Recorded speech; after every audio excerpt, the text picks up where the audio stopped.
अनुसूचित जनजातिના વિદ્યાર્થીઓ માટે સરકારની પોસ્ટ મેટ્રિક શિષ્યવૃત્તિ યોજનાની નવી માર્ગદર્શિકાનું રાજ્ય સરકાર દ્વારા અમલીકરણ કરવા તેમજ મેનેજમેન્ટ કોટાની શિષ્યવૃત્તિ બહાલ કરવા મુદ્દે આજે વિદ્યાર્થી નેતા યુવરાજસિંહ જાડેજા સાથે મોટી સંખ્યામાં વિદ્યાર્થીઓ જિલ્લા સેવા સદન 3ની આદિજાતિ કચેરી ખાતે પહોંચીને આ મુદ્દે રજૂઆત કરી હતી। આ મામલે જો કોઈ નિરાકરણ નહીં આવે તો આગામી દિવસોમાં આંદોલન કરવાની ચીમકી ઉચ્ચારવામાં આવી છે।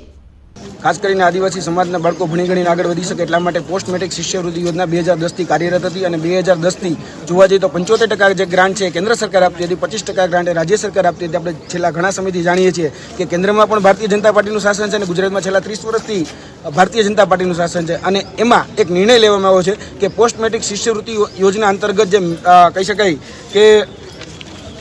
મેનેજમેન્ટ કોટા હોય એ મેનેજમેન્ટ કોટાની શિષ્યવૃત્તિ જે છે એ બંધ કરી નાખવામાં આવી છે। એટલે મેનેજમેન્ટ કોટાની શિષ્યવૃત્તિ બંધ કરવા માટે 28/10/2024ના રોજ સરકારનું તુગલકી ફરમાન કરવામાં આવ્યું છે અને આ તુગલકી ફરમાનના વિરોધમાં આજે અમે સૌરાષ્ટ્રમાં રાજકોટ ખાતેનો વિરોધ પ્રદર્શન કરી રહ્યા છીએ। જે આદિજાતિ કચેરી છે ત્યાં આદિજાતિ કચેરીમાં આજે અમે ચેતવણી આપવા માટે આવ્યા છીએ કે તાત્કાલિક ધોરણે જો આ આદિજાતિ સમાજના બાળકો માટે જે શિષ્યવૃત્તિ યોજના હતી એ ફરીથી બહાલ કરવામાં નહીં આવે તો આ જ કચેરીમાં અમે તાળાબંધી કરીશું અને આ જ કચેરીના તાળાબંધી કરી અને બિરસા મુંડા કચેરી જે ગાંધીનગર ખાતે આવેલી છે, વિધાનસભા જે ગાંધીનગર ખાતે આવેલી છે, આવનાર દિવસોમાં એનો પણ ઘેરાવો કરવામાં આવશે। એટલે આજે તાળાબંધીનું કહેવા પણ આવ્યા છે કે તાત્કાલિક ધોરણે આ જે શિષ્યવૃત્તિ યોજના છે બહાલ કરવામાં આવે। સરકાર એવું કહે છે ને કે ભાઈ એક હે તો સેફ હે, તો આદિવાસી સમાજનો બાળક એવું કહે છે કે ભાઈ શિષ્યવૃત્તિ હે તો સેફ હે। એટલે શિષ્યવૃત્તિ હશે તો આ બાળક આગળ ભણી ગણીને આગળ વધી શકશે અને સરકારે જે તુગલકી ફરમાન કર્યું છે ક્યાંક ને ક્યાંક એની માનસિકતા એવી દેખાઈ રહી છે કે આદિવાસી સમાજની વિરોધની માનસિકતા હોય અહીંયા અત્યારે સ્પષ્ટ થાય છે। એટલે તાત્કાલિક ધોરણે આ રદ કરવામાં નહીં આવે તો ગાંધીનગર ખાતે મોટું આંદોલન થશે।